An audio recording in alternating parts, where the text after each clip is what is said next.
Hello friends, welcome to easy notes for your online study channel. आप सबके अपने YouTube channel पे आप सभी का बहुत बहुत स्वागत है। फ्रेंड्स, यहाँ पर आज हम लोग 12 जुलाई 2022 का जो क्वेश्चन पेपर है उसको सॉल्व करने जा रहे हैं। लेटेस्ट क्वेश्चन पेपर है ये। 12 जुलाई को आपका एग्जाम हुआ होगा। शिफ्ट 1 में जो क्वेश्चन पूछे गए वो यहाँ पर हम आपको बताने वाले हैं। यहाँ पर ना सिर्फ आपको क्वेश्चन देखने को मिलने वाला है, यहाँ पर क्वेश्चन विद आंसर भी आपको मिलेगा। तो चलिए स्टार्ट करते हैं, प्रैक्टिस करते हैं। जो लेटेस्ट क्वेश्चन पेपर है, सबसे इंपॉर्टेंट क्या रहता है, लेटेस्ट क्वेश्चन पेपर आना। तो यहाँ पर हमारे सामने लेटेस्ट क्वेश्चन पेपर है 12 जुलाई का, इसी साल का ये क्वेश्चन पेपर। तो चलिए स्टार्ट करते हैं जल्दी से। सब लोग वीडियो को स्टार्ट करने से पहले जल्दी से वीडियो को एक लाइक जरूर कर देंगे। तो विक्रांत, अंबिका, विजय, शीबा, रीमा, चक, शमशीदा, हिंदी सागर, शमशीदा, राधा, अंबिका, स्टार्ट करते हैं आज की बहुत ही इंपॉर्टेंट क्लास को, क्योंकि ये क्वेश्चन पेपर किसी के पास भी अवेलेबल नहीं है। और है क्या, इतनी जल्दी एग्जाम आ रहे हैं तो डेफिनेटली यहां से आपके क्वेश्चंस आएंगे ही आएंगे।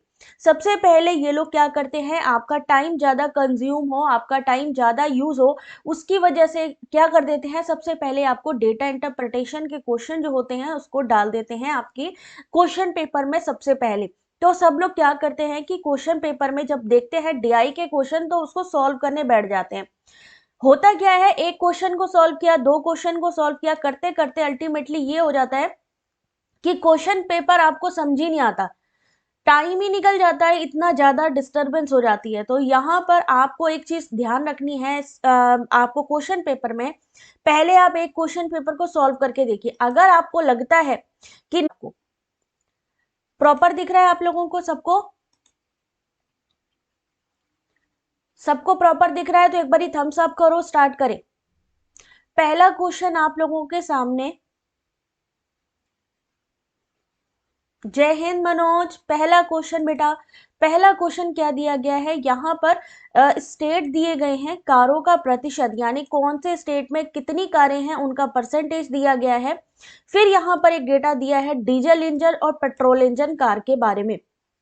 टोटल यहाँ पर आपको एक चीज ध्यान रखनी है कि कुछ लोग स्टेटमेंट पढ़ते ही नहीं है, क्योंकि स्टेटमेंट में ही आपके बहुत सारे क्वेश्चन के क्लूज होते हैं। जैसे यहाँ पर 1400, 4 राज्यों में कारों की कुल संख्या है 1400। अगर आपने ये नहीं पढ़ा तो आप नीचे के डीआई के क्वेश्चन को सॉल्व ही नहीं कर पाओगे।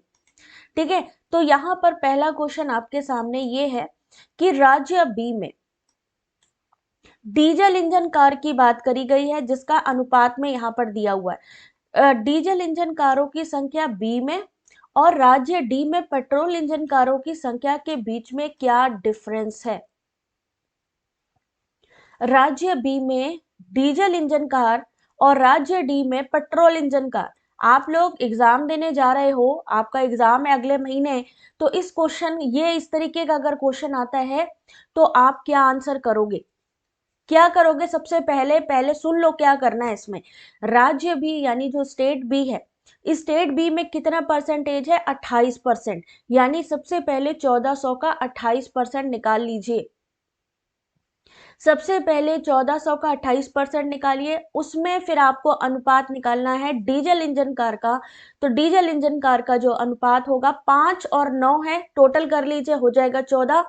5 को लिखिए ऊपर, नीचे लिखिए 9। इस तरीके के डेटा इंटरप्रिटेशन के क्वेश्चन आएंगे। अगर आप सॉल्व नहीं कर पाए तो आपके लिए बहुत ही मुश्किल होने वाली है, क्योंकि इसको पास करना भी जरूरी होता है। नहीं ज्यादा तो डीआई में 2 से 3 क्वेश्चन तो आपको सही करने ही होंगे। जैसा कि आपको बताया कि राज्य बी में सबसे पहले क्या निकालना है, परसेंटेज निकालना है। तो यहाँ पर हमने आपको क्या बताया कि बी का 28% किसका निकालना है, 1400 कारें हैं। 1400 में आपको बी स्टेट में कितनी कारें हैं, 28% निकालनी, यानी बी में 392 कार्स है। सेम ऐसे ही यहाँ पे डी के बारे में बोला गया है, तो डी का निकालना है, 1400 कारें हैं, 1400 का 26% निकाल लेना है। तो कितना हो जाएगा आपका 364। यानी बी में टोटल कारें हैं 392, डी में टोटल कारें हैं 364।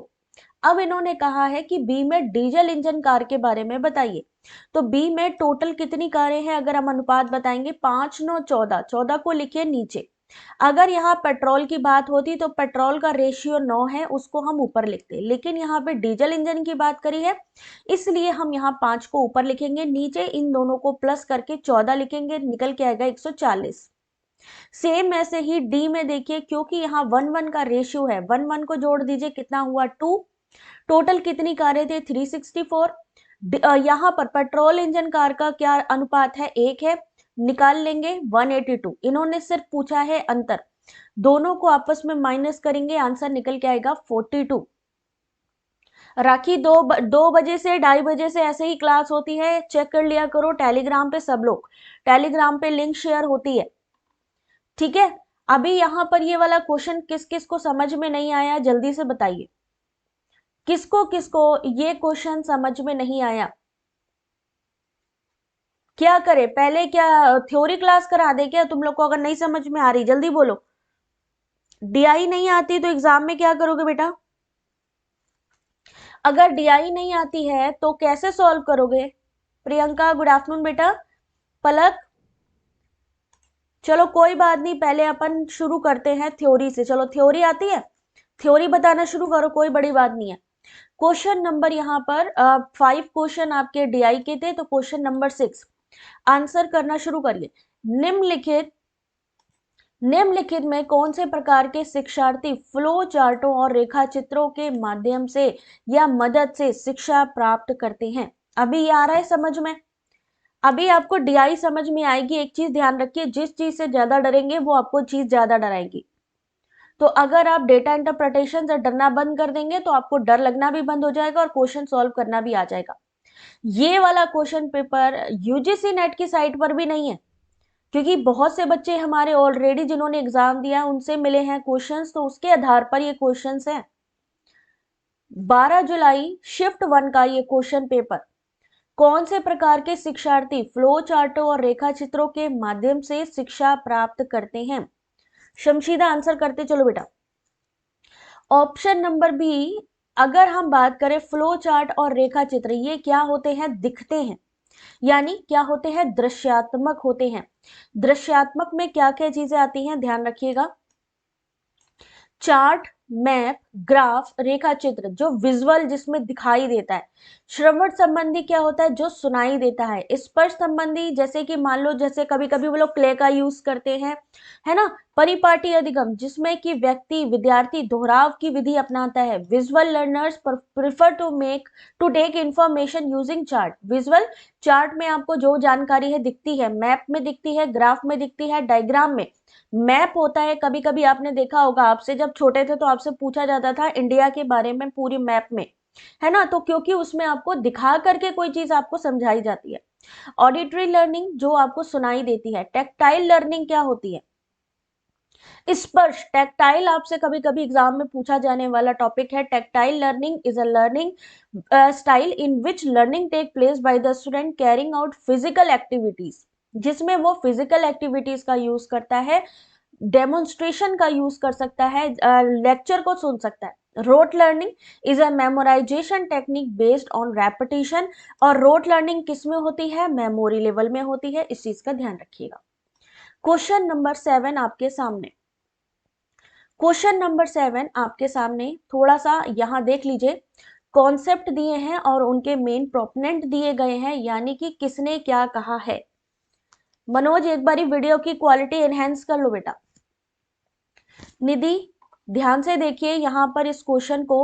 अब क्या क्वेश्चन है, इंटीग्रल एजुकेशन, उसके बाद भारतीय दर्शन शास्त्र के आध्यात्मिक पहलुओं पर ध्यान केंद्रित, प्रकृति में तथा प्रकृति से अधिगम प्राप्त करने से संबंधित प्रयोगात्मक शिक्षण, किसने क्या दिया है कॉन्सेप्ट। जॉन डुई का आपको पता होना चाहिए, अरविंदो पता होना चाहिए, सर्वपल्ली राधाकृष्णन और रविन्द्रनाथ टैगोर। और नीचे यहां पर इनके दिए गए हैं ऑप्शंस, नीचे ऑप्शंस दिए गए हैं इस क्वेश्चन के।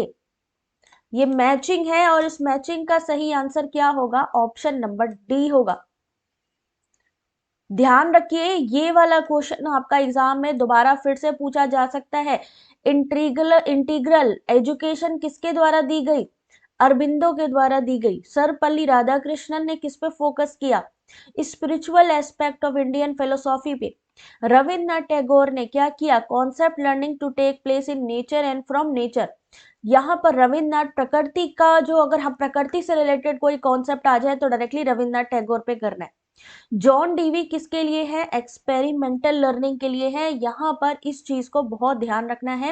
हिंदी में देखिए, चाहे हिंदी में ये कॉन्सेप्ट आते हैं, स्टेटमेंट में भी आ सकते हैं कि अंतर्भूत शिक्षण किसने दिया, अरविंदो ने दिया।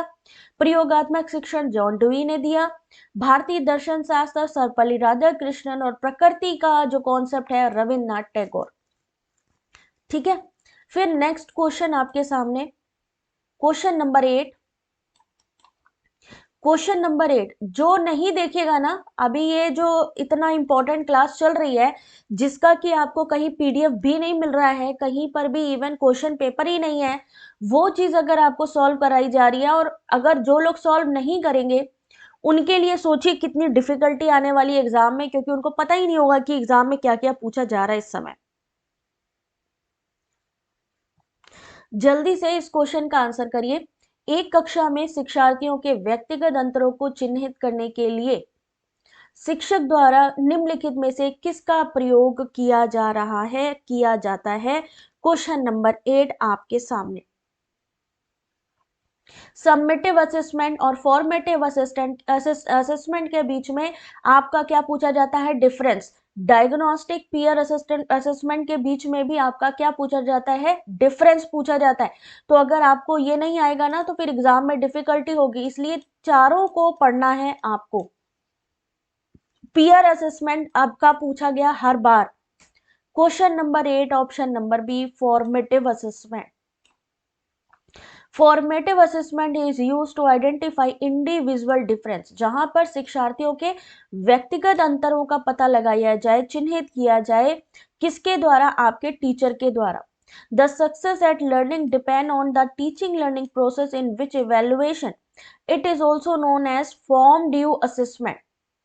इसे रचनात्मक निर्माणात्मक मूल्यांकन भी कहते हैं।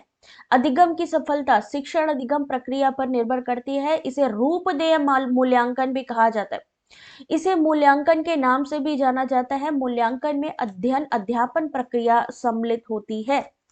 रूपदेय आपसे अगर पूछ लिया जाए, रूपदेय किसे कहा जाता है, फॉर्म ड्यू असेसमेंट, तो सीधा सीधा फॉर्मेटिव असिस्टेंट पे आपको टिक करना है। क्वेश्चन नंबर 9 आपके सामने, आंसर करना शुरू करिए। एग्जाम की तैयारी कर रहे हो ना, पीयर एक्सप्लेनेशन क्या होगा, पीयर सहयोगी एक तरीके से आप कह सकते हो। नेक्स्ट क्वेश्चन आपके सामने, जल्दी से आंसर करिए इस क्वेश्चन का। गैर तकनीकी स्नातकोत्तर पाठ्यक्रम के लिए ई पीजी पाठशाला परियोजना के अंतर्गत सृजित ई कंटेंट को किसके द्वारा वेब पर डाला जाता है। अब इन सब में आपको क्या करना है, पीजी पाठशाला तो डिजिटल इनिशिएटिव है, इसको पढ़ना ही है, बट एनपीटीएल का फुल फॉर्म, इनफ्लिबनेट का फुल फॉर्म, स्वयं का फुल फॉर्म, इग्नू का फुल फॉर्म आता है एग्जाम में।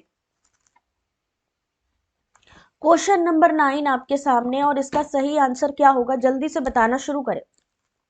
क्या बात है, जेआरएफ चाहिए कि नहीं चाहिए, कि बस ठीक है ऐसे एग्जाम दे देंगे, ठीक है अभी जून का एग्जाम है। कौन कौन इस कॉन्सेप्ट पे काम कर रहा है। ई पीजी पाठशाला परियोजना के अंतर्गत जो ई कंटेंट होता है उसे कौन वेब पर डालता है। ऑप्शन नंबर बी बिल्कुल सही है आप लोगों का, इनफ्लिबनेट।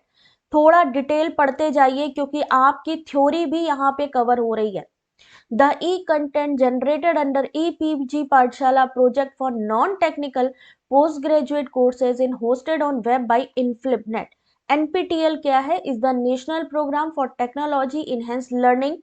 फुल फॉर्म इसका is a joint initiative from ITTS and IISc to offer online courses and certification in a various topic. What is Swayam? Swayam is a program initiated by the government of India and designed to achieve the three cardinal. कौन कौन से इसके principal है स्वयं के, जल्दी बताइए। स्वयं कितने सिद्धांत पे आधारित है। सतीश गुड आफ्टरनून बेटा, 12 जुलाई का शिफ्ट 1 का ये क्वेश्चन पेपर है, अभी जो एग्जाम हुआ है आपका 3 महीने पहले। स्वयं के 3 सिद्धांत, 3 प्रिंसिपल होते हैं, एक्सेस, इक्विटी एंड क्वालिटी। पूछा जाएगा एग्जाम में। Indira Gandhi national open university, IGNOU का फुल फॉर्म है। स्टैब्लिश, कब स्टैब्लिश हुआ था? 1985 में by an act of parliament. किसके लिए? An inclusive knowledge society through inclusive education, समावेशी शिक्षा के लिए। हिंदी में, इंग्लिश में, दोनों में देखिए। गैर तकनीकी स्नातकोत्तर पाठ्यक्रमों के लिए पीजी पाठशाला का जो कंटेंट है इनफ्लिप नेट द्वारा दिया जाता है। एनपीटीएल एक राष्ट्रीय कार्यक्रम है जो आईआईटी आईआईएससी द्वारा संयुक्त रूप से चलाया जाता है और इसके अंतर्गत विभिन्न विषयों के ऑनलाइन कोर्सेज और प्रमाण पत्र दिए जाते हैं। Access, equity and quality. चलिए नेक्स्ट क्वेश्चन देखिए। नॉट एन इफेक्टिव डोमेन, निम्नलिखित में से कौन भावनात्मक। अभी एक बात बताओ, आपको साइकोमोटर पता होगा, आपको जो है अफेक्टिव डोमेन पता होगा, कॉग्निटिव डोमेन पता होगा, ये किसके द्वारा दिया गया? जल्दी से बताइए। आप में से कितने लोग सीरियस हैं? अभी फरवरी वाले एग्जाम में सिर्फ वो लोग अपने हैंड रेस करेंगे। अभी फरवरी वाले एग्जाम में कितने लोग सीरियस हैं? अभी सिर्फ वो। कहाँ है भाई सारे लोग? आज मैं दिख नहीं रही हूं, आज सब भाग गए। वाह जी वाह, ये बहुत सही है। अब दिख गई मैं? चलो आंसर करो जल्दी से। कौन भावात्मक क्षेत्र नहीं है? रिसीविंग, एनालाइजिंग, वैल्यूइंग या फिर ऑर्गेनाइजिंग। ये किसमें आता है? Affective domain. ब्लूम की थ्योरी अगर आपने नहीं पढ़ी है तो ब्लूम की थ्योरी को पढ़ना शुरू कर दीजिए, क्योंकि आपका जो ब्लूम की थ्योरी है वो 100% आएगी, जो नई है वो भी आएगी, जो पुरानी है वो भी आएगी। जून वाला सोच रहे अंबिका, लेकिन फरवरी वाला भी जरूर देना, तुम्हारी प्रैक्टिस अच्छी होगी। अदरवाइज होगा क्या कि जब जून का एग्जाम दोगे, मान लो फरवरी वाला इजी आ गया तो तुम्हें यही लगेगा कि अरे यार फरवरी वाला भी दे देते। भावात्मक क्षेत्र इसमें से कौन सा नहीं है? आपको पता है ब्लूम की थ्योरी में इफेक्टिव डोमेन कौन सा है, कौन सा नहीं है? भाई नहीं देखा है तो जल्दी से इसको देख लो, स्टार्ट कर लो। निम्नलिखित भावात्मक क्षेत्र है, इफेक्टिव डोमेन है घटना प्राप्त करना, घटना पर प्रतिक्रिया, मूल्य निर्धारण, संगठनीकरण, लेकिन एनालाइजिंग नहीं है। विश्लेषण करना अफेक्टिव डोमेन नहीं है, जबकि रिसीव करना है, वैल्यूइंग है, ऑर्गेनाइजिंग है। ब्लूम की जो थ्योरी है उसमें, ब्लूम की थ्योरी बेटा ऑलरेडी टेलीग्राम पर मिलेगी, उसके अलावा हमारी वेबसाइट पर चेक करो, सारी की सारी थ्योरीज अवेलेबल हैं। ब्लूम की थ्योरी उठा के देखिए, दो तरीके की थ्योरी थी, एक जो उसने दी एक ओल्ड थ्योरी है और एक उसने जो रेक्टिफाई की वो न्यू थ्योरी है। तो ये लोग क्या करते हैं, उसमें से भी क्वेश्चन डालते हैं कि डोमेन में हाई लेवल पे कौन है, लो लेवल पे कौन है। ठीक है, तो ये चीजें आपको थोड़ा पढ़ना पड़ेगा, अभी मैं बता भी देती हूँ कैसे पढ़ना है। ठीक है, अफेक्टिव डोमेन में क्या आता है? रिसीविंग आती है, रिस्पॉन्डिंग आती है, वैल्यूइंग आती है, ऑर्गेनाइजिंग आती है, कैरेक्टराइजिंग आती है। किसमें आती है? Bloom taxonomy.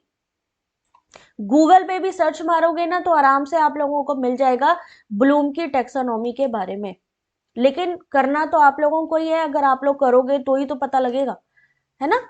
चलो कोई बात नहीं। अब नेक्स्ट क्वेश्चन आपके सामने, लेवल देखिए एग्जाम का। अभी जो लेटेस्ट एग्जाम हुआ है उसकी बात हो रही है यहाँ पे। अब इस क्वेश्चन का आंसर क्या होगा, जल्दी से बताइए।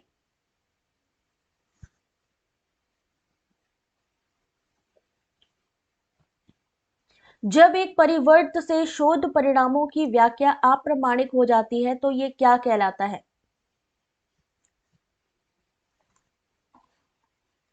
क्या कहलाता है? Control variable, external variable, conflicting variable या कंफाउंडिंग वेरिएबल।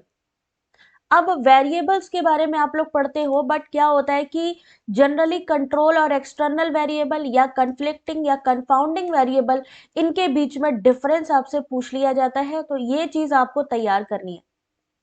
आपने वेरिएबल को सर्च करना है। When a variable leads to a spurious interpretation of research result, it is called option option number D confounding variable.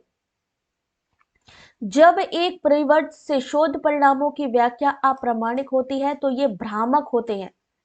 Confounding यानी भ्रामक, यानी उससे कोई चीज प्रूव ही नहीं हो रही है। अप्रामाणिक यानी कोई चीज प्रूफ नहीं कर पा रहे हम, तो वो क्या होगा, भ्रामिक चर होगा। भ्रामिक चर कोई भी ऐसा चर है जो आपके स्वतंत्र और आश्रित चर के बीच को संबंधों को प्रभावित करता है। भ्रमित करने वाले चरों की कोई सूची नहीं है क्योंकि भ्रम परिकल्पना पर आधारित होता है। यहां से आपका क्वेश्चन आता है कि जो भ्रम है, जो कंफाउंडिंग हम वेरिएबल की बात करते हैं, किस पे आधारित होता है, तो हाइपोथेसिस पे आधारित होता है कंफाउंडिंग वेरिएबल। ठीक है, confounding variable are those that affect other variable in a way that produce spurious and distorted association between two variable. दो जो वेरिएबल है उनको प्रभावित भी करता है। ठीक है, तो कंफाउंडिंग कंट्रोल वेरिएबल जहां पर उसको पूरी चीजों को नियंत्रित करके चलता है। एक्सटर्नल जो बाहरी जिसको कहते हैं। कन्फ्लिक्टिंग क्या हो गया, मान लीजिए द्वंद की स्थिति आ जाती है जहां पर वो एक दूसरे से एग्री नहीं होते हैं। ठीक है, फिर एक ये वाला क्वेश्चन आया था आपका। अब फिर देखिए एक वेरिएबल से क्वेश्चन है, the age of a respondent is an example of.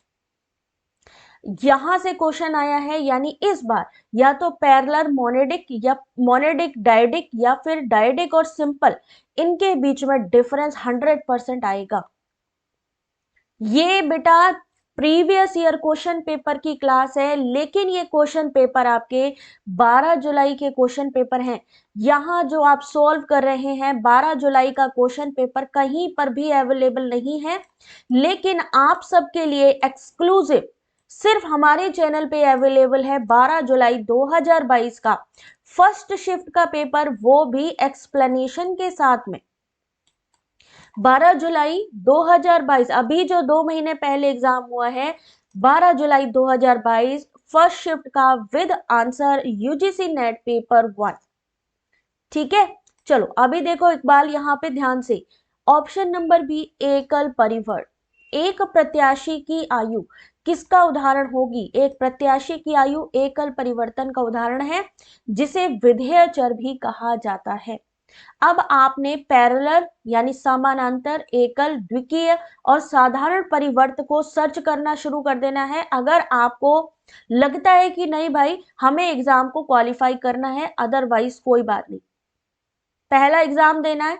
ये क्लासेस चलेंगी बेटा जून तक, अपना आराम से चलेंगी, कोई टेंशन वाली बात नहीं है, लेकिन आपको कंटिन्यू पढ़ते जाना है। अगर आपने जरा सा भी इधर उधर किया, आपने सोचा कि आराम कर लेते हैं, फिर बिल्कुल आप स्किप कर जाओगे और आपको चीजें समझ में नहीं आएंगी। इन सब के बारे में, वेरी गुड विदु, इन सब के बारे में आपने सबको पता करना है कि सिंपल, पैरेलल, डायनेमिक और मोनेडिक जो वेरिएबल्स हैं वो कौन से होते हैं। चलिए नेक्स्ट क्वेश्चन देखिए, गुणात्मक अनुसंधान के अलाभकारी यानी डिसएडवांटेज कौन कौन से हैं। संदर्भ के प्रति असंवेदनशील, अति संवेदनशील, वाद विवाद के लिए तत्पर, अति व्यक्तिनिष्ठ, सामान्यीकृत करने में कठिन और प्रतिकृति का विषय। गुणात्मक अनुसंधान के डिसएडवांटेज पूछे गए हैं और पॉइंट्स लिखा गया है, और उस पॉइंट्स में आपको आंसर करना है, कोड में आंसर करना है इस क्वेश्चन का।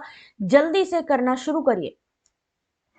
आपको मालूम है टाइम मैनेजमेंट के बिना आप पूरा यूजीसी नेट पेपर सॉल्व ही नहीं कर सकते हो, क्योंकि इतने ज्यादा वहां पर आपके असर्शन रीजन के क्वेश्चन आते हैं, इतने ज्यादा स्टेटमेंट के क्वेश्चन आते हैं, डीआई इतना लेंदी आता है कि अगर आप लोग यही सोचोगे कि अरे यार आराम से करेंगे तो हो चुका।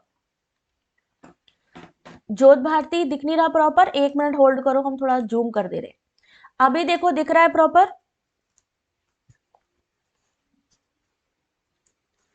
यहां पे देखो गुणात्मक अनुसंधान के अलाभकारी यानी डिसएडवांटेज कौन कौन से हैं। अभी ये पीडीएफ भी आप लोगों को दूंगी, लेकिन फायदा तब है कि जब आप लोग इस चीज को उठा के पढ़ो। ये नहीं है कि नहीं भाई ठीक है मैम ने दे दी बात खत्म। ऑप्शन नंबर सी यानी ये अति व्यक्तिनिष्ठ यानी सब्जेक्टिव होता है, इसे सामान्यीकृत करने में कठिनाई होती है और यह प्रतिकृति का विषय है। Disadvantage of qualitative research: it is too subjective, it is difficult to generalize, it is issue of replication। quantitative क्या होता है, पूरा डेटा पे काम करता है। जेआरएफ के लिए एज 30 साल है। 1 फरवरी 2023 आपकी जो एज है 30 साल से ज्यादा नहीं होनी चाहिए। उसके अलावा जो बाकी कैटेगरी हैं, जैसे कि अगर हम विमेन स्कॉलर की बात करें या फिर हम बात करें एससी एसटी ओबीसी, सबकी एज में 5 साल का रिलैक्सेशन है, ये मान के चलिए। यानी जो जनरल है उसकी 30 साल, बाकी सबकी 35 साल से ज्यादा नहीं होनी चाहिए 1 फरवरी 2023 में। ठीक है, चलो अभी दूसरा क्वेश्चन देखो। अब इस क्वेश्चन का लेवल देखिए। किसी परियोजना के लिए प्रतिदर्श आकार सैंपल साइज को प्रभावित करने वाले कौन से कारक हैं? यहां पर एक क्वेश्चन आप लोगों के सामने, थोड़ा सा इसको ध्यान से पढ़ लीजिए क्योंकि यही टाइम है, फिर जैसे ही एडमिट कार्ड आएगा आप लोग का ध्यान नहीं लगेगा। Which of the following factor influence the sample size for a project? किसी परियोजना के लिए प्रतिदर्श आकार को प्रभावित करने वाले कौन कौन से कारक हैं? Type of a project, purpose of project, previous research in the area, researcher personality, his her standing as a researcher. और यहाँ पर देख सकते हो अभी हम लोग जो क्वेश्चन पेपर सॉल्व कर रहे हैं, कितने लेंदी क्वेश्चंस आए हुए हैं। देख रहे हो कितना लेंदी क्वेश्चंस आए। ईडब्ल्यूएस की एज भी सेम है 30 साल जेआरएफ के लिए। तो यहां सही आंसर है option number A, type of project, purpose of project और previous research in the area. किसी परियोजना के लिए प्रतिदर्श आकार को निम्नलिखित कारक प्रभावित करते हैं कि परियोजना का प्रकार कैसा है, परियोजना का उद्देश्य कैसा है और उसमें हमें पहले कितना अनुभव है। इस क्वेश्चन का सही आंसर ऑप्शन नंबर 1 है। नेक्स्ट क्वेश्चन, अब फिर से देखो ये क्वेश्चन का पैटर्न, सोचो ये रियल मैं बता रही हूं जो अभी क्वेश्चन पेपर आए हैं। अंतर वस्तु विश्लेषण, सामाजिक नेटवर्क विश्लेषण, सेमेंटिक यानी शब्दार्थक विभेदक और मेटा विश्लेषण। इस मैचिंग का आप लोग आंसर करेंगे। टाइम मैं शुरू कर रही हूं अब। रिसर्च मेथड और उसकी विशेषताएं जल्दी से बताइए। अभी कुछ लोग आराम से सो रहे हैं, जैसे अभी अनुराधा उठ के आई है, अनुराधा को याद आ गया कि क्लास हो रही है, और अगर हमने पेपर नहीं देखे कि कैसे क्वेश्चन पेपर आ रहे हैं तो फिर क्या होगा। ये मैं अपनी तरफ से, मैंने इसमें एक भी क्वेश्चन नहीं डाला है। जेआरएफ के लिए है फेब, यस जेआरएफ। देखो बेटा, नेट और जेआरएफ दोनों का एग्जाम एक साथ होता है, आपको अलग अलग एग्जाम देने की जरूरत नहीं है। जूम कर दें, लो अभी हम जूम भी कर दे रहे हैं, कोई टेंशन नहीं है अपने को। इसका आंसर आप लोग बताएंगे क्योंकि इससे मुझे पता लगेगा कि आप लोगों की कितनी तैयारी है। कंटेंट एनालिसिस मैंने कल आप लोगों को बताया है क्या है। Content analysis, social network analysis, semantic differential या मेटा एनालिसिस। उमेश देखो बेटा, मैंने जूम कर दिया।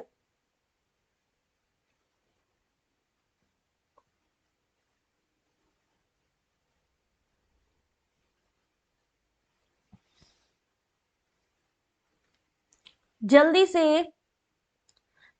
से इस क्वेश्चन का आंसर देना शुरू करिए।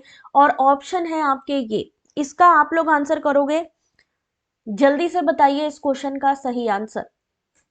ऑप्शन नंबर बी इस क्वेश्चन का सही आंसर है। अंतर वस्तु विश्लेषण क्या होता है? Context unit. Social networking analysis क्या होगा? Focus on dyadic reactions relation. Semantic differential, option number 2 use of bipolar adjective. और मेटा विश्लेषण समराइजेशन यानी संक्षेपण। ये इतना इंपॉर्टेंट क्वेश्चन पेपर विद अगर आपको एक्सप्लेनेशन दिया जा रहा है, वो भी लेटेस्ट, जो कि इवन यूजीसी की साइट पर भी नहीं है, और वो वाला क्वेश्चन पेपर अगर आपको दिया जा रहा है, तो यार अगर वो भी नहीं आप लोग अटेंड कर पाओगे ना, तो फिर तो मतलब कुछ क्या ही कह सकते हैं। खुद से चेक करो, ये 12 जुलाई का शिफ्ट 1 का क्वेश्चन पेपर है जो आपके एग्जाम में आया है रिसेंटली। किसी कक्षा में एक प्रभावी श्रोता, प्रैक्टिस करते हैं हम लोग, कैसे करते हैं हम लोग? पीवाईक्यू पीडीएफ उठाते हैं, डाउनलोड करते हैं, रख देते हैं। हम लोग कितने ही ऐसे हैं जो उसको सीरियसली पढ़ना शुरू करते हैं। किसी के पास कोई मुझे ये वाला पेपर उठा के ला करके दिखा दे विद एक्सप्लेनेशन, हम भी देखें कितने लोग लेकर आते हैं, कौन पढ़ा रहा है। कोई भी बड़े से बड़ा इंस्टीट्यूट इस चीज को नहीं पढ़ा रहा है, पता है आपको। कोई भी इंस्टीट्यूट बड़े से बड़े आप उनका चाहे आप बैचेस ले लीजिए, कुछ कर लीजिए, ये वाला क्वेश्चन पेपर कोई नहीं करा पाएगा। बहुत डिफिकल्ट है शीतल, डेट इज, वही मैं आपको बता रही हूँ कि आप देखो कि अगर आपको ये लगता है कि ऐसे क्वेश्चन आप सॉल्व कर पा रहे हो, कितना सॉल्व कर पा रहे हो। खुद की, कहते हैं ना, खुद की प्रिपरेशन हमें खुद पता होती है कि हम कहाँ पे स्टैंड करते हैं। अब देखते हैं इस क्वेश्चन का सही आंसर। बिल्कुल सही है आप लोग। किसी शिक्षा में एक प्रभावी श्रोता ध्यान भंग होने का प्रतिरोध करता है। विद एक्सप्लेनेशन, एक्सप्लेनेशन के लिए आप लोगों को देखो हिंदी और इंग्लिश दोनों में डाला हुआ है। In a classroom an effective listener resist distractions. Effective listening is actively absorbing information given to you by a speaker, showing that you are engaged and interested, and providing feedback to the speaker so they know the message was received. Effective listeners show speakers that they have been heard and understand. जैसे कि आप लोगों को जब मैं आपको पढ़ा रही हूं, अगर आपको प्रॉपर चीजें समझ में आएंगी तो क्या है, इफेक्टिव है टीचिंग, इफेक्टिव है लर्निंग। अगर आप उस चीज को अच्छे से रिस्पॉन्स करोगे, इट मीन्स आप इफेक्टिव लिसनर भी हो। प्रणाम पुष्पा, देखो 12 जुलाई का पेपर 9 जुलाई का आपका करा दिया, अभी 12 जुलाई का पेपर है, ये देखो एग्जाम में कैसे क्वेश्चन आए हैं एग्जाम में। दो तरफा आमने सामने संप्रेषण तकनीकी रूप में किस प्रकार संदर्भित किया जाता है। The two way face to face, the two way face to face communication is a technically refer to as, अब ये लेवल किस किस को पता है इसके बारे में। इफेक्टिव टीचिंग एंड लर्निंग दोनों होना बहुत जरूरी है, अदरवाइज आपका मैसेज सामने वाले तक पहुंचेगा ही नहीं।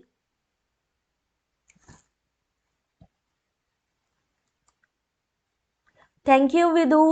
इसीलिए कह रही हूँ बेटा, जो चीज आपको मिल रही है ना, साथ में पीडीएफ भी मिल रही है, तो ज्यादा से ज्यादा वीडियो शेयर करो, ज्यादा से ज्यादा लोगों तक ये चीजें पहुंचे, जिससे कि वो भी ऐसे कंटेंट का जो है सही उसको इस्तेमाल कर सके, उनको यूज आ सके वो चीजें। सोनम देखो बेटा, दो तरफा यानी आमने सामने संप्रेषण तकनीकी रूप में किस प्रकार से संदर्भित किया जाता है। सही आंसर है option number B, level 2। The two way face to face, ठीक है, communication is technically referred as a level 2। Face to face communication is when two or more people interact and communicate while visible to one another. यानी आमने सामने का संचार तब होता है जब दो या दो से अधिक लोग एक दूसरे को देखते हैं और शारीरिक रूप से बातचीत करते हैं। इसे व्यक्तिगत संचार के रूप में भी जाना जाता है। संचार का यह तरीका सहकर्मियों के बीच संघर्ष को सुलझाने का सबसे अच्छा तरीका है। Face to face communication is often more effective than written और ऑडियो ओनली कन्वर्सेशन, क्योंकि ये फेस टू फेस कन्वर्सेशन है आपका, लेवल 2। नेक्स्ट क्वेश्चन आपके सामने, आंसर करना शुरू करिए। कौन से चर संप्रेषण के परिप्रेक्ष्य में एक संस्कृति से अन्य संस्कृति का भेद करते हैं। पार्वती आंसर करो बेटा इस क्वेश्चन का। Thank you Aarti. Huma answer करो। पवन, सतेंद्री, मनोहरन, बेटा क्वेश्चन आ गया। खुशबू, ये आपका लेटेस्ट क्वेश्चन पेपर है जो कहीं नहीं मिलेगा, विद यहाँ एक्सप्लेनेशन आपको प्रोवाइड किया जा रहा है। तो प्लीज एक लाइक तो जरूर बनता है आप लोगों की तरफ से, और जो भी आपके ग्रुप्स हैं, जहां पर भी आपके फ्रेंड्स हैं, वहां इसको शेयर जरूर करो। चलो देखते हैं इस क्वेश्चन का जल्दी से आंसर क्या होगा। Learning skill, time sense, level of gratuity या लेवल ऑफ ऑनेस्टी, आपको आंसर यहां से बताना है। ये जो है ना मेन कोड यहां पे है आपका। करेक्ट आंसर क्या होगा, ऑप्शन नंबर ए और बी, यानी लर्निंग स्किल और time sense. Learning skills and time sense, option number ए और बी। ठीक है, चलो थैंक यू बेटा अंबिका। सब लोग लाइक कर दिया करो यार बिना कहीं, ये आप ही लोगों के लिए है। अब देखिए स्टेटमेंट वाला क्वेश्चन जिसको मैं जूम कर रही हूं, एक बार पढ़ लीजिए।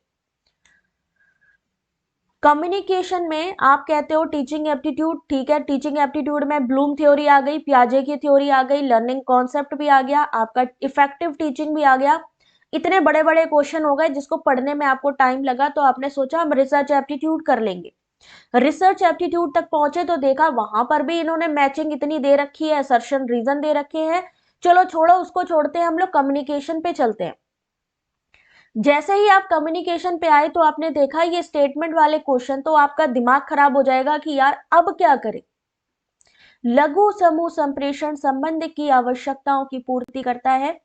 स्टेटमेंट 2 कि फिर भी लघु समूह संप्रेषण कार्य से संबंधित आवश्यकताओं की पूर्ति नहीं करता है। ऑप्शन पहला और दूसरा दोनों सही है, पहला और दूसरा दोनों गलत है, पहला सही है दूसरा गलत है, या पहला गलत है दूसरा सही है। ऑप्शन नंबर सी है इस क्वेश्चन का सही आंसर, यानी पहला जो है वो सही है। छोटे समूहों के संचार में 3 या अधिक लोग होते हैं। ग्रुप का क्या मतलब होता है? 2 लोगों में क्या ग्रुप होगा? 2 से ज्यादा लोग होने चाहिए ग्रुप के लिए, ठीक है।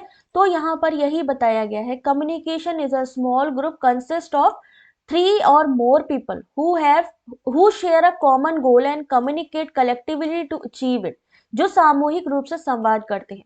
लघु समूह संप्रेषण संबंध की आवश्यकता संप्रेषण कार्य से संबंधित आवश्यकताओं दोनों की पूर्ति करता है। इसलिए statement 1 is true and statement 2 is false. चलो अगला क्वेश्चन देखो, ये वाला क्वेश्चन जिसको आपको सॉल्व करना है। देखते हैं किस किस की रीजनिंग अच्छी है। ये सभी के लिए है बेटा क्वेश्चन, ठीक है। खुशबू डेफिनेटली बेटा दिसंबर वाला फॉर्म फिल कर दीजिए, क्योंकि अगर मान लीजिए अभी आप दिसंबर वाला फरवरी वाला दे रहे हो, ठीक है, फरवरी के बाद में मान लीजिए कोरोना का टाइम चल रहा है, सभी को पता है, मान लीजिए एग्जाम आगे पोस्टपोन हो गया तो आपका चांस मिस हो जाएगा, फिर आपको वेट करना पड़ेगा अक्टूबर नवंबर तक की। तो रिस्क मत लो, क्योंकि अभी टाइम है, आया है कोई चीज तो उसको प्लीज फॉर्म को फिल करो, तैयारी अच्छी हो जाएगी। दूसरी बात है, रिस्क लेने का कोई मतलब नहीं है, क्योंकि पता ही है कि किस तरीके की न्यूज आ रही है।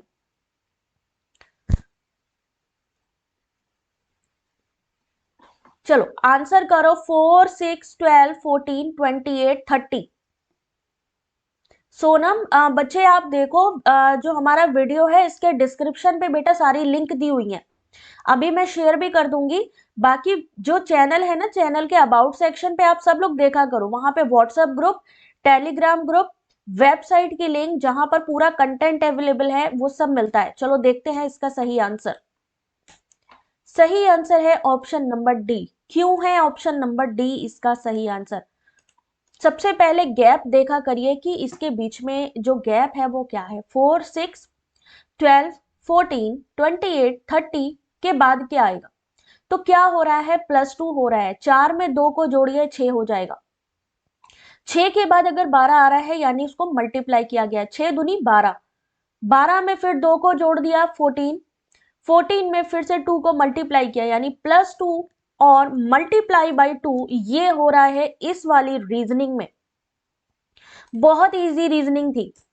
अभी इस वाली रीजनिंग का आंसर करो, जल्दी से प्रैक्टिस कर रहे हैं आप लोग, ये समझिए जितनी देर आप लोग क्लास में हैं उतनी देर उस चीज को अच्छे से यूटिलाइज करिए, ताकि जिससे आपको दोबारा आपको ये सब चीजें पढ़ने की जरूरत ना पड़े। सिंपल सी तो चीज ये है। आंसर करिए बेटा अब इस क्वेश्चन का। बहुत आसान सा क्वेश्चन है कि अगर किसी कोड में ओ को ई लिखा जाता है, ए को सी लिखा जाता है, एम को आई, एस को ओ, एन को पी, ई को एम, आई को ए, पी को एन, सी को एस लिखा जाता है, तो कंपेनियन को कैसे लिखा जाएगा? कौन आंसर करेगा? जल्दी से इस क्वेश्चन का आंसर बताइए। जल्दी से इस क्वेश्चन का आंसर बताइए। साथ ही गाइस आप सब लोगों को आज एक सुबह मैंने गुड न्यूज दी थी कि दिसंबर वाला एग्जाम जो है उसका जो पासिंग स्लॉट है 6% डाल दिया गया है, यानी आपको दिसंबर साइकिल का जो फरवरी एग्जाम है 6% का आपको जो है आप पासिंग स्लॉट मिलेगा। सेम ऐसे ही जून एग्जाम होगा, उसका पासिंग स्लॉट भी 6% मिलने की उम्मीद है। अगर ये दोनों एग्जाम टाइम से होते हैं तो दिसंबर वाला एग्जाम जो है उसका भी 6% रहेगा। तो टोटल इस बार आपके ज्यादा से ज्यादा कैंडिडेट क्वालिफाई होने के चांसेस होंगे। आपको एक वीडियो मैंने आज सुबह ही जो है लॉन्च किया था, आप लोगों ने आई होप देखा हो। इस बार दिसंबर वाला नहीं तो ये लोगों ने क्या किया था, जितनी साइकिलें मर्ज करी थी उसमें 6% का ही क्राइटेरिया दिया था, बट अभी दिसंबर का 6% देख के मुझे बहुत खुशी हुई। साथ ही दूसरी खुशी ये है कि आपके चैनल ने अभी अभी 70 के सब्सक्राइबर क्रॉस कर लिए हैं।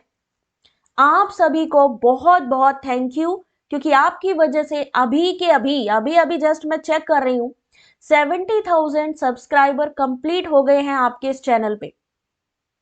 तो आप सभी को congratulations, thank you all of you. ठीक है, चलो देखते हैं इसका सही आंसर। ऑप्शन नंबर 1 दिया गया है इसका सही आंसर। अब देखिए कि 1 किस किसने यहां पर दिया है आंसर। मनोज देखा है ना तुमने, चलो वेरी गुड। ये कैसे पता करते हैं कि कौन सा आना है, नंबर आएगा। 6% स्लॉट बेटा क्या होता है कि जब आपका जो पास करते हैं ना जेआरएफ और नेट क्वालिफाई करने के लिए मेरिट बनती है, और उस मेरिट में 6% बच्चों को क्वालिफाई कराया जाता है। थैंक यू विजय, आप सभी को कॉन्ग्रेचुलेशन, क्योंकि ये आपका चैनल है, आप लोगों की मेहनत है जो आप लोगों ने इतना सपोर्ट किया। ठीक है, तो 6% पास होगा यहाँ पे। एंड नेट के बाद वाला नहीं, अभी नेट में आपका जो क्वालिफाई होगा बेटा वो 6% पे होगा। यानी जितने भी पार्टिसिपेंट हैं, जितने भी मान लीजिए 10 लाख बच्चों ने फिल किया है, तो 10 लाख में ये लोग 6% बच्चों को ही क्वालिफाई कराएंगे। 6% में 3 से 4% होगा असिस्टेंट प्रोफेसर का, और 1 से 2% होगा आपका जेआरएफ का कट ऑफ। जेआरएफ 1 से 2% जाएगा, टोटल 6% बच्चे को यहाँ पे क्वालिफाई किया जाएगा। थैंक यू गाइस, आप सबको ही कॉन्ग्रेचुलेशन मेरी तरफ से। 120 पे क्लियर होता है, 120 पे क्लियर नहीं होता है। इस समय क्या है, हर एक के सब्जेक्ट के अकॉर्डिंग रहता है आपकी, ठीक है, हर एक के सब्जेक्ट के अकॉर्डिंग ही 6% रहता है। जैसे इकोनॉमिक्स है तो इकोनॉमिक्स का भी 6% देखेंगे, हिंदी का भी 6%, ओवरऑल 6% पे जाता है आपका रिजल्ट। अब इस क्वेश्चन का देखते हैं कौन कौन आंसर कर पाएगा। बहुत आसान क्वेश्चन है और आई होप आप लोग इसका आंसर कर लोगे।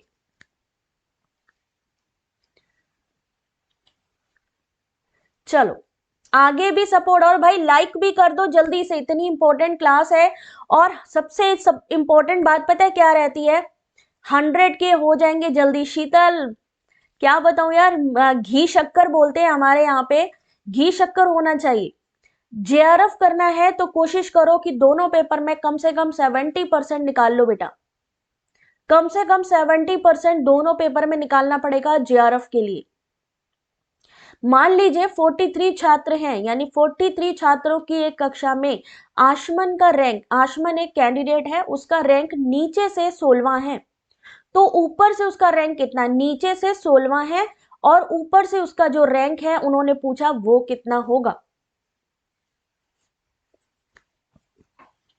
सोनम अभी मैं आपको टेलीग्राम लिंक शेयर कर रही हूँ, व्हाट्सएप का भी शेयर कर देती हूँ, तो वहां पे डायरेक्टली आप हमसे कांटेक्ट करो, जो भी क्वेरी है आराम से सॉल्व करेंगे, ठीक है, कोई टेंशन नहीं है।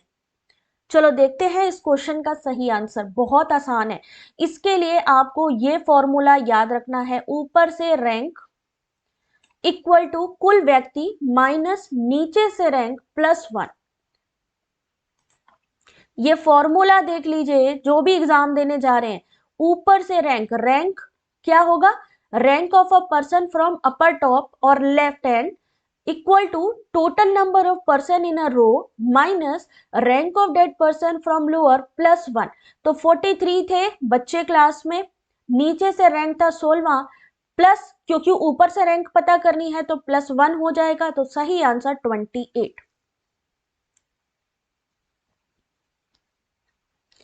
ठीक है, ये बेटा आप समझ ही नहीं रहे हो, फिर आप तैयारी की बात कर रहे हो ना, ये तैयारी ही है, ये जेआरएफ की तैयारी है, क्योंकि ये पीवाईक्यू जो आपको इतने लेटेस्ट में आपको प्रोवाइड कर रही हूँ, किसके लिए, कि इन केस अगर इससे मिलता जुलता क्वेश्चन आ जाए तो कम से कम तुम लोग सॉल्व कर पाओ। काय को इतनी मेहनत चल रही है, आप लोगों के लिए ही तो चल रही है इतनी मेहनत। चलो इस क्वेश्चन का जल्दी से आंसर करो। और सबसे अच्छी बात है, आपके हर क्वेश्चन का सॉल्यूशन है यहाँ पे, ये नहीं है कि नहीं भाई हमने पढ़ाया निकल गए। एक पाइप पानी के टैंक को दूसरे पाइप से तिगुना यानी 3 गुना तेजी से भर सकता है। यदि दोनों पाइपों का प्रयोग इकट्ठे कर दिया जाए, यानी दोनों एक साथ ओपन कर दिए जाएं, तो टैंक को 36 मिनट में भरा जाएगा। अकेला धीमी गति वाला पाइप टैंक को भरने में कितना समय लगाएगा? ठीक है, अभी इस क्वेश्चन का सही आंसर देखो। कुछ के क्वेश्चन पेपर पेपर 2 के ऑलरेडी साइट पे है, तो साइट से डाउनलोड कर लो। क्या करना है, यहाँ पे आपको इस तरीके का फॉर्मूला लगाना है। क्या लगाना है, consider the faster pipe A can fill the tank in x minute than slower pipe B. यानी पहला हमने टैंक ले लिया, फिर दूसरा ले लिया जो तिगुना, मतलब एक है धीमी स्पीड वाला, एक है तेज स्पीड वाला। दूसरे से तेज स्पीड कितनी है, 3 गुना, तो 1/x प्लस 1/3x यानी तिगुना इक्वल टू कितने सेकंड में भरेंगे, अगर कितने मिनटों में भरेंगे, 1/36 यानी 36 निकाल लिया।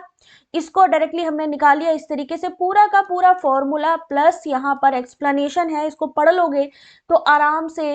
राजवीर क्या हुआ, व्हाट्सएप राजवीर डायरेक्टली ज्वाइन कर सकते हो आप इस समय। मैंने व्हाट्सएप की भी आप लोगों को लिंक प्रोवाइड की हुई है। कुछ पॉइंट से रुक गया, अब की नहीं रुकना चाहिए गुंजा, ठीक है। थैंक यू शीतल। ठीक है, तो यहाँ पर एक्सप्लेनेशन के साथ में बेटा आप लोगों को पूरा का पूरा पीडीएफ दिया जा रहा है, वेबसाइट पर ही अपलोड करूंगी मैं इसको। अभी देखो नेक्स्ट क्वेश्चन जल्दी से, अभी डीआई तो तुम लोग बीच में छोड़ के आ गए। एक फुटकर विक्रेता ने 40 पेन को थोक विक्रेता से 36 पेन के अंकित भाव पर खरीदा। यदि वह इन पेन को 1% बट्टे यानी छूट पर बेचता है तो उसका लाभ प्रतिशत क्या होगा? गुड आफ्टरनून श्रद्धा, लिंक आपको अभी मैं प्रोवाइड करती हूँ बेटा। Net cut off subject wise Telegram पे बेटा चेक करिए, टेलीग्राम पे सारी की सारी कट ऑफ डली हुई है। इसको सॉल्व करिए, जो भी मैथ्स में मास्टर हैं जरा एक बारी यहाँ पर मैं लिंक शेयर कर दे रही हूँ।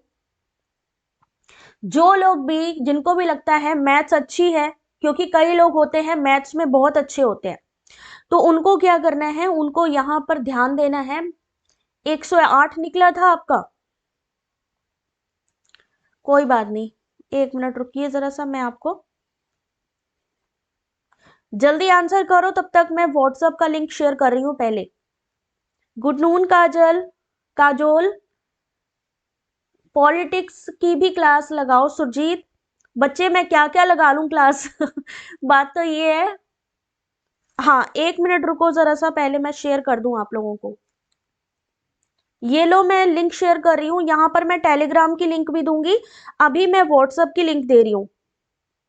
इस पे क्लिक करो और डायरेक्टली हमारे साथ ज्वाइन हो सकते हो। कोई भी क्वेरी होती है, ऑलरेडी हमारे बहुत से बच्चे हैं यहाँ पे, वो भी आपको हेल्प करेंगे। ये लीजिए, बाकी पीडीएफ के लिए आपको क्या करना है, टेलीग्राम की लिंक अभी शेयर करूंगी, पीडीएफ सारे टेलीग्राम पे और साइट पर है। चलो इस क्वेश्चन का आंसर देखिए।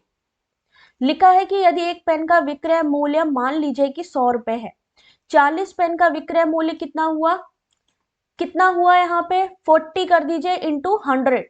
अगर हमने 1% की छूट दे दी तो क्या होगा, 4000 माइनस 4000 इंटू 1/100, 1% की छूट दी यानी 1% निकाल लीजिए, कितना होगा 3960। अब 40 पेनों का लागत मूल्य जो कि 36 पेन के मूल्य के बराबर है। 36 पेन अगर मान लीजिए कीमत 100 रुपए है, 40 पेन की कीमत हो गई 4000, तो 36 पेन की हो गई 3600। तो क्या करेंगे, 3960 में 3600 को माइनस करेंगे, आएगा 360। अब इन्होंने कहा लाभ का परसेंटेज निकालने के लिए हमने क्या करना है, 360 इंटू 100, कितना था हमारा 3600, कितने मूल्य निकालना है 3600, सही आंसर आएगा 10%। इस तरीके का सॉल्यूशन करने के लिए आपको थोड़ा मैथ्स में प्रैक्टिस करनी पड़ेगी। इस तरीके के क्वेश्चन को सॉल्व करने के लिए थोड़ी मैथ्स में प्रैक्टिस एक बार पढ़ लोगे तो आराम से समझ में आ जाएगा। If the statement no birds are mammals, ये वाला क्वेश्चन यूजीसी नेट का फेवरेट क्वेश्चन है क्योंकि बहुत बार पूछा गया है, बहुत बार अनलिमिटेड पूछा गया है ये वाला क्वेश्चन। टेलीग्राम की भी शेयर कर देती हूँ लिंक, ठीक है। ध्यान से देखिए इस क्वेश्चन को, ये वाला क्वेश्चन आपके हर बार एग्जाम में पूछा जाता है। जितेन देखो बेटा, यहाँ पे जो क्वेश्चन आपके सामने है क्या आंसर होगा इसका? कोई भी पक्षी अगर स्तनधारी नहीं है तो सत्य माना गया है, तो क्या अनुमान लगाया जा सकता है? इसके लिए स्क्वायर ऑफ अपोजिशन आपको पढ़ना होगा। स्क्वायर ऑफ अपोजिशन पढ़ेंगे तो आपको समझ में आएगा। अगर स्टेटमेंट दिया है no birds are mammal is true, यानी आपका जो यूनिवर्सल निगेटिव है अगर वो ट्रू है तो स्टेटमेंट क्या होगा, यहाँ पे क्या निकल के आएगा? ऑप्शन नंबर ए सभी पक्षी स्तनधारी हैं, ये गलत है क्योंकि हमारा निगेटिव चीज सही है तो जो प्लस होगा पहले वो क्या हो जाएगा? गलत हो जाएगा। कुछ पक्षी स्तनधारी होते हैं यानी पर्टिकुलर पॉजिटिव जो है वो भी गलत हो जाएगा।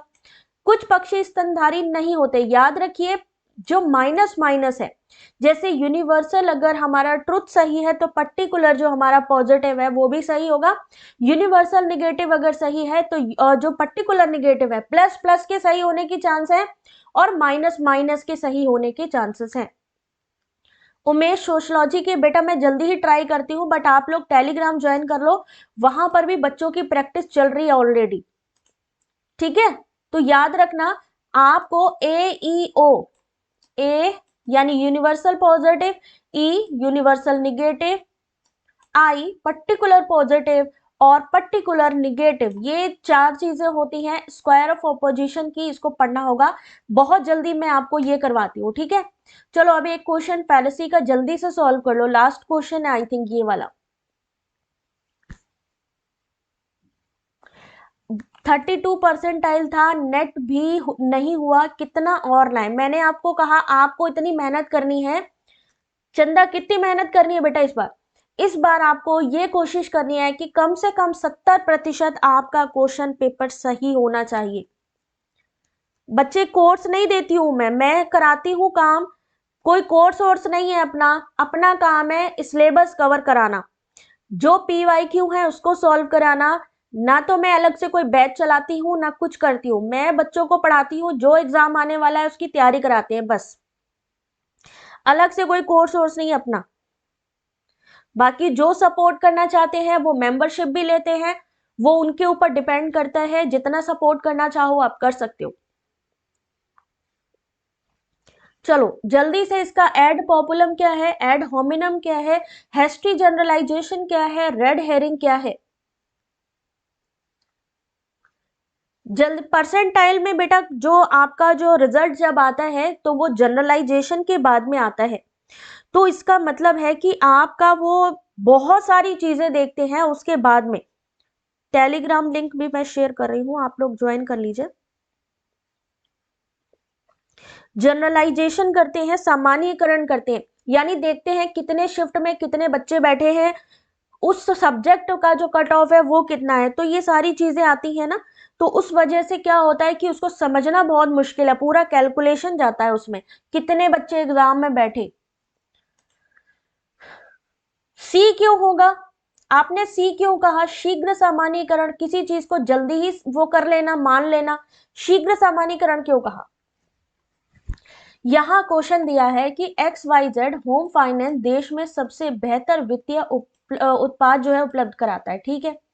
XYZ एक पारिवारिक सदस्य एवं एक अच्छे मित्र के रूप में आपका अपना घर होने की आवश्यकता को पूरा करता है, यानी इसको बहुत सारे लोग मानते हैं, ठीक है। दीक्षांत हिस्ट्री का भी जो क्वेश्चन पेपर है ऑलरेडी वेबसाइट पर है, बट जैसे ही उसके आपको आंसर वगैरह मैं प्रोवाइड करती हूँ जल्दी। अर्चना क्लास की टाइमिंग 2 बजे रहती है, दोपहर में 2 सवा 2 बजे आप देख सकते हो। बाकी टेलीग्राम सब लोग ज्वाइन कर लो, जिसकी लिंक यहाँ पर चैट सेक्शन पे दी हुई है मैंने, अबाउट सेक्शन पर भी लिंक सारी दी हुई है, कोई कंफ्यूजन नहीं है। एड पॉपुलम होगा इस क्वेश्चन का सही आंसर। एड पॉपुलम का क्या मतलब होता है? जहां पूरी दुनिया जाएगी हम उस तरफ जाएंगे, यानी जिसको सब लोग एग्री करेंगे, जिस तरफ पूरी भीड़ जाएगी हम उस तरफ जाएंगे। एड पॉपुलम इस क्वेश्चन का सही आंसर है। Fallacy, ad populum, hominem, hasty generalization, red herring, ये एग्जाम में आपसे पूछे जाएंगे, याद रखिए। अब रात को मिलेंगे आप लोगों से, आप सभी से। तो जाने से पहले वीडियो को लाइक शेयर सब्सक्राइब करिए, ये वीडियो इतना इंपॉर्टेंट है। साथ ही इसकी पीडीएफ आपको मिलेगी विद एक्सप्लेनेशन। तो भाई बिना कहे लाइक कर दिया करो और शेयर किया करो सब जगह, ठीक है। तो यहाँ पर अब हम लोग क्लास को एंड करते हैं। बाकी के क्वेश्चन आपको कल करवाऊंगी मैं, इसके जो भी बचे क्वेश्चंस हैं, ठीक है, जिससे कि अच्छे से समझ आएगा। और एक चीज और आपने ध्यान रखनी है, क्या ध्यान रखनी है, यहाँ पर ये जो डीआई का क्वेश्चन आप लोग छोड़ गए थे ना अभी, ये देखिए ध्यान से। अभी अगर मैं कराऊंगी तुम लोग बेहोश हो जाओगे, तो बेहोश नहीं होना है। ये जो डीआई के क्वेश्चन है, अभी ये जो पीडीएफ है मैं प्रोवाइड करूंगी आप लोगों को, तो इन डीआई के क्वेश्चन को आप सब सॉल्व करेंगे। तो जब मैं कल आपसे ये क्वेश्चन पूछूंगी तो आपको डेटा इंटरप्रिटेशन के क्वेश्चन को सॉल्व करके आंसर बताना है। PYQ each unit of paper 1, yes definitely Abhishek मैं करती हूँ, ठीक है। विजुअल आर्ट्स का तो नहीं करा रही हूँ बेटा, अभी पेपर 1 चल रही है, बट पेपर 2 भी है ग्रुप हमारे पास टेलीग्राम में, तो जो है आप वो लोग भी देख लेना, ठीक है। बाकी ये मैं कल करवाऊंगी आपको, एक्सप्लेनेशन अच्छे से करवाऊंगी, बाकी एक बार पढ़ लेना, क्योंकि जब एक बार पढ़ लोगे तो क्या होगा, आपको चीजें जल्दी समझ में आएंगी। तो अब मिलते हैं आपको रात को, रात की लेक्चर क्लास में। तब तक के लिए thank you very much, God bless you, thank you.